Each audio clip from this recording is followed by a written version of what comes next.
Hey guys, welcome back to another episode of the Rock Your Comeback podcast. I'm your host, Nicole Eaton, author of the books Rock Your Soul, and my latest release that is now available just about everywhere books are sold, Rock Your Comeback, the Down to Earth Guide to Reclaiming Your Power. This week, we're going to talk about getting back on track when you feel really off track. One of the things that I've been doing over the last couple of weeks, if you've seen less of me, is I've been traveling. I have been traveling for honestly what feels like months on end. And I love to travel. I love exploring new space. I love the perspective that travel gives me on life, on what's normal. I love how present in the moment it brings me. But when I get super off of my routine, I don't always feel like my best self. So this is a little bit of a guideline to getting back on track when you're feeling off track. And, we talk about comebacks in this podcast. And when we're talking about comebacks in the sense of the book, we're talking about a bigger comeback. We're talking about the comebacks where you make a major change in your life, or there's an upheaval and you're just trying to find your way back to yourself. But, sometimes we can have a couple weeks where we're busy, or we've got kids in school and soccer and softball, and we have all of these things on our plate that we haven't had 5 minutes to sit down and just check in with ourselves. And so there's smaller comebacks in the midst of coming back too, is that maybe a month or two ago, you had a brilliant routine, you felt really good, and you're just caught up in the busyness of whatever season you're in. So this podcast is for those moments. It's for those smaller moments when you start to notice you're thinking a little bit more negatively, or you feel like a little less like yourself, or you feel like you haven't had fun in a while, or you're having a hard time being present. Maybe you're not doing manifesting well, or you're just feeling less in your power than usual. And that's a really good thing to know, is what does it look like when you're off? What does it look like when you're not in your power? How do you know, what are your personal red flags? For me, I start to feel more anxious about things. I get worried. I'm not really much of a worrier, but when I'm not doing anything to take good care of myself, I start to feel more negative future casting, which means I'm thinking negative things about the future more often. I feel more doubtful about myself or what I'm doing. When I feel in my power, I feel very, very in control of my life, my feelings, and a lot of my outcomes. I feel really connected to the universe. I feel really guided and supported. I feel really in tune with my intuition. So I want you to be thinking about, what is it in your life? How do you know when you're on track, and how do you know when you're off track? What are those feelings? Because the more you know yourself, the easier it is to do all of this work. The easier it is to heal. The easier it is to rock your comeback. The easier it is to step back into your power after being a little lost or being a little out of it. So there's nothing wrong with those moments. We have busy seasons. I do not regret the amount of travel I've done in the last couple of weeks. I went to Italy. It was amazing. And like I said, there is reward and beautiful perspective that comes from traveling for me. However, I need to get back on track. So I think we can all get back on track together. And here are 4 ways that I like to get back on track when I've been super off my element, just out of myself and just not feeling like myself. The first thing is, first, we get back to the basics. If there's nothing else you can control your sleep. You can control movement in your day, even if it's just a 10-minute walk after you eat dinner tonight. You can do 5 minutes of meditating. The important thing when we're stepping back into ourselves is we're not overcommitting. We are giving ourselves grace, and we are doing what we can and what we have time for. Busy seasons are busy seasons for a reason, right? I have a very busy day of work, but then I have my daughter's softball game tonight, which means I've got to make dinner a little earlier, which means my work day's got a curve. So I know these things about my day and about my life. So I'm fitting 5 minutes in before lunch of meditating. I got a nice workout in a little earlier than I usually do. Last night I was listening to a black screen alpha beta waves meditation while I fell asleep, and I felt so much better and slept so much better. Last night I've been using this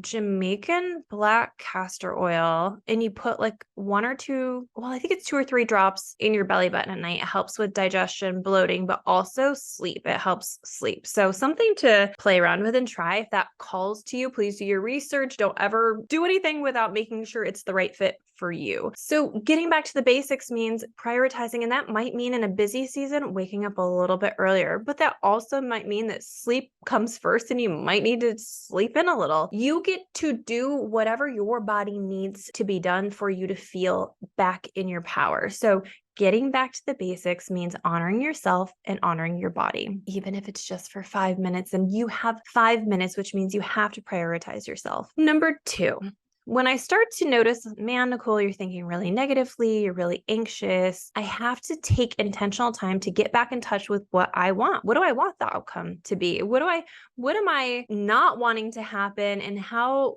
could I improve the way I'm thinking about this? So for me, that comes down to manifesting, sitting with, what do I want? What do I want to feel? How do I want to feel in my body? I want to feel like I got a really good night's sleep, and I want to feel really empowered. This is another silly thing that I do that I think really, really matters. I feel better when I look better, or I think I look better. How's that? So for me, like, I could have thrown on leggings and thrown my hair up in a bun and not done my makeup today because I don't have any video meetings except for this right now. But I put on a really pretty little dress today, and I did my makeup really nice today and feel really good about how I look. And that does translate. So if you're like needing to get out of a rut, change your clothes, wear more vibrant color, put on a different shade of lipstick, try to play with color theory a little bit to help you shift out of your mood, and take time to mentally say, okay, what do I want this to look like? How do I want this to go? What would be my ideal outcome? Getting back in touch with your power means knowing that you do have some control over your perception of your world, and your perception of your world directly impacts your mood. So when we have control over the perception of our world and we have control over our mood, that means we get to decide how we're viewing things. We get to decide how it gets to go for us. We get to remind ourselves that what we think matters, not just on a neuroscience level, but on a manifestation level. So get back in your power by deciding how things get to go for you. How do you want to wake up? How do you want to feel? How do you want your day to go? How do you want that meeting to go? Step back into your power so that you can decide rather than be victim or reactive to whatever's going around you. And one of the most important things I actually did this morning, number 3, is getting your energy clear. Sage the house, take an Epsom salt bath, do an energy clearing meditation. Your energy matters. And when you've been in a lot of places, or you've been traveling, or you've been busy, it can get a little funky, and we can clear it. We don't have to stay in that negative energy, and the negative energy around our aura, in our aura space, or in our home. So for example, I've had a lot of people here to help me with the kids or the animals while I've been traveling. So it's just a lot of different people in and out of my house. It's a lot of different energy than my house is used to. So I spent this morning opening all my windows and saging the hell out of this place just to get the energy back to a neutral spot. When our energy is funky, it can make us think weird. If I have been in an anxious energy, I definitely want to clear my energy, because if I'm in an anxious energy, then I need to give myself permission to find a neutral energy so my mindset can shift. So I'm going to say that a little more clear, because I don't think I said that very clear. Energy impacts the way we think. If we are having perpetual anxious thoughts, or perpetual sad thoughts, or perpetual doubtfulness, alongside of the mindset work, we want to clear the energy, because that will help us be able to make new thoughts and produce new thoughts easier and quicker. That's a really, really powerful way to begin to shift our mindset, especially when we feel stuck. If you're feeling stuck, energy. You can do mindset work all day, but there will be a resistance to it if the energy is too thick and you feel too trapped. And I like to describe it as energy being like a helmet.